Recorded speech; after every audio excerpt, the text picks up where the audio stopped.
welcome, my name is aichanbot. I'm a dedicated Yu-Gi-Oh! Duel Link streamer, as you can see here. On the right side you can see my socials, but we are making also YouTube videos from time to time. And today I'm going to show you another deck explanation video, which is about Darklords, or better said, the Tenshi in Japanese, which means actually fallen angels, and I think it's a better description or better translation for the deck and how this deck actually works, because you drop a lot of cards into the graveyard and they will come back. So fallen angel sounds pretty good, but English translation is actually Darklords. So we go with it. Now let's go right away into the deck explanation. As you can see here, I run my deck list with Beatdown, which is important because you will have the possibility to summon a lot of level 10 and higher monsters in this deck. And then if you use Beatdown, each of the monsters will get a 300 attack boost for each higher level monsters out there on your board, and this will just help you get in this turn the attack of all level 5 or higher monsters on your field will be increased by the number of monsters of level 5 or higher in your field, multiplied so 3 by 300, so you get plus 300 for a second monster, plus 600 for third monster, plus 900, which is really pretty easy to achieve with this deck. So now go into the main engine of the deck. The main engine is, as you can see, the Darklord Ichil, or the Fallen Angel Ichil. Would actually fit better if you call her just Fallen Angel. You can see it on the wings, right? But well, we just go with it. And Ichil's first effect is you can discard this card with another Darklord card. So you drop Ichil and an additional Darklord card. Doesn't have to be a monster, can be a spell card too, and you can then draw 2 cards from your deck. That is insane. If you have 3 copies of that card, you just can really very consistently mill out your deck and get the cards on hand you actually need to make your Wombo combo and going OTK or one-turn kill as soon as possible. The second effect of Ichil is if you can summon this card to the deck, for example from your graveyard with a contact, or somehow, I don't know, by tributing from your hand, whatever. So you summon Ichil is already on the board, and you can pay 1000 life points and use another spell card which was already dropped into your graveyard. And that is busted, because after that spell card is used, it will be shuffled back into the deck. That's what it says. Yeah, so you can pay 1000 life points and target 1 Darklord spell trap card in your graveyard, apply the target's effect, and shuffle that target back into the deck. So you never run out of cards with Ichil around. And Ichil's second effect is also the second effect of the Darklord Naston.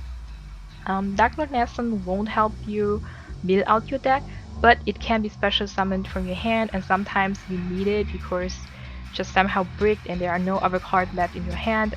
Instead of having an empty board, you drop 2 other Darklords cards and summon the Naston on the field, or special summon the Naston on the field.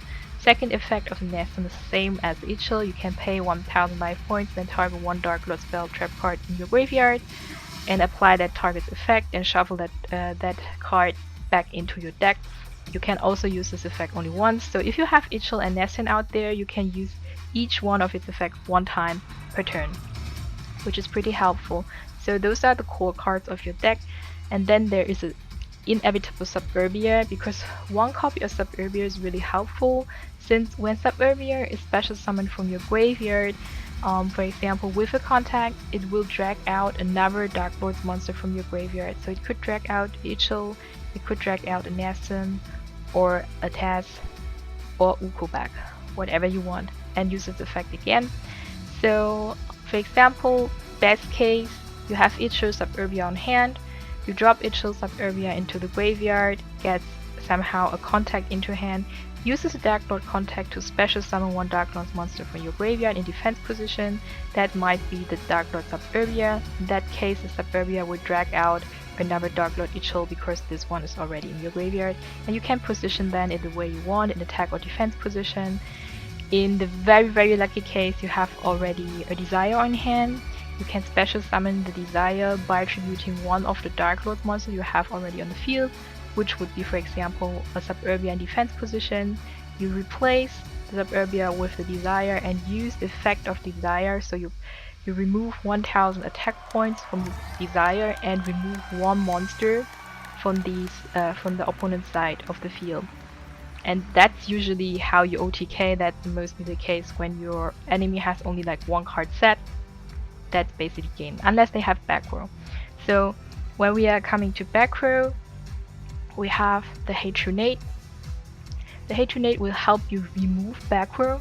So I have seen versions also with Cosmic Cyclone, that's why I put this one into the side deck, so you can change Hatronate for Cosmic Cyclone. Some people play Rava with Cosmic Cyclone because Cosmic Cyclone is like more reliant removal. Hatronate has a problem if you have like face up spell or field cards or trap cards on the field. So for example, find a battle, or I don't know what you ever can see there, which is already a face up trap card. You cannot remove it anymore with Tronate. So in some case, I think Cosmic Cyclone is a better solution, but depends on you which version you want to run. And now we're coming to the Darklord Tess. Tessa. Oh god, I can't spell this. Tezcatlipoca. I just call it Tess. And the Ukobak. The Tess will help you protect your Darklord monster. So if you have a Darklord monster already on field and the Tess is in your hand, and sometimes, for example, someone activates the Treacherous or has a super high attack monster which is able to get over Ichil even in defense position, you can drop the Tess from your hand and protect it one time. And the Tess can also be resummoned from your graveyard, and the Tess has the same effect as the same effect as the Nastin and Ichil, so you pay 1000 life points to copy the function of one spell card or Darklord spell card in your graveyard and shuffle it back to the deck. So the last card, the last monster card from this deck is actually the Darklord Ukobak. The Ukobak is also like an anti-brick engine. It will help you to put cards into your graveyard, then which you are able to copy, for example, with Ichil or Nastin, and this gives you a lot of different combination possibilities there, and basically keeps you alive. Yeah. So now you wonder what other cards we have in this deck. Of course, there's a Banishment of Darklords. The Banishment is really the other card beside Ichil, which will help you mill out your deck and get the cards you want to finish your combo. So the Darklord Banishment will help you to pick up one other Darklords card from your deck. So add one Darklord card from your deck to your hand. So any card from this Darklord, you can just pick whatever you need. So Ichil plus Banishment is super consistent and normally helps you get any card you want. And then the question is, how do you summon your Darklord? So we learned that Nastin can be special summoned from hand. Desire can be tribute summoned with one Darklord out already on the field, but the other cards are so high from their level, like level 10 or level 9. Usually you need two monsters out there to summon them, but with Contact it's not a problem. So if you have Darklord Contact, you can summon one Darklord monster from your graveyard in defense position, and that's what we explained before. If you have Superbia in graveyard, it would be perfect. It will drag out a second Darklord monster. Or if you have Ichil or Nastin or Tech in graveyard, you can use the Contact to summon it in defense position out on the field and replace it, for example, with a Desire. But as we mentioned before, if you want to use the second effect of Ichil, Nastin or Tech to copy one spell card from your graveyard, you have to pay 1000 life points. Now that's the point where you think, okay, we have 4000 life points, how many times can we do that? Actually, you can do that pretty often, especially if you have the trap, the Sanctified Darklord, which is also very important for this deck, because this trap card will help you negate the effect of one effect monster on your opponent's side of the field. So if your opponent doesn't have like effect monsters on their side of the field, you are going to likely to negate your own monsters. So if you use this trap card, it will always apply as long as there is effect monster on the field. And in that case, you remove one monster from your side of the field or from your hand. Mostly it's going to be like Darklord monster. And then you will be the effect of the effect monster you choose will be negated, but you will be also healed by the attack points of that monsters you choose. So for example, let's say your opponent has only vanilla monsters, you cannot negate effect. You remove one card from your hand, for example a Nastin, and then negate the effect of your own Ichil to special copy a card from your graveyard.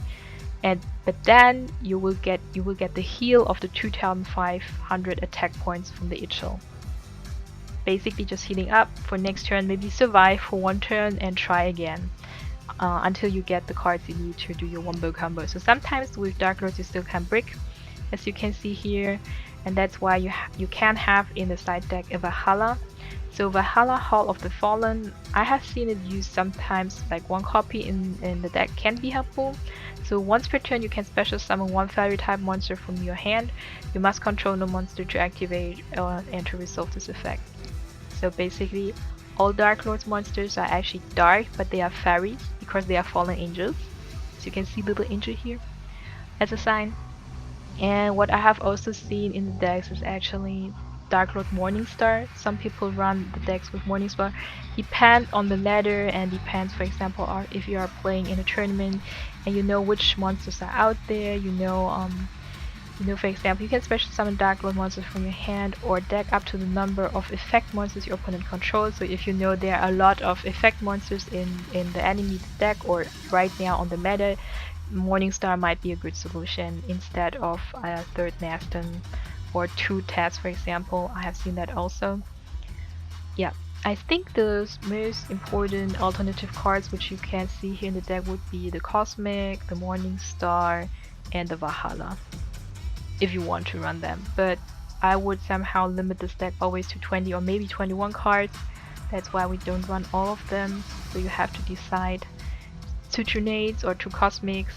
It's yeah, 3 Nastons and 1 Taz, or 2 Nastons, 1 Taz, and Morningstar, and somehow squeeze in a Valhalla and take out, I don't know, a Contact or a Sanctified. Is that a good idea?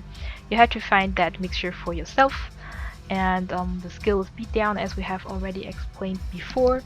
And now if you have any questions considering this deck, post it below in the comments, and now enjoy gameplay.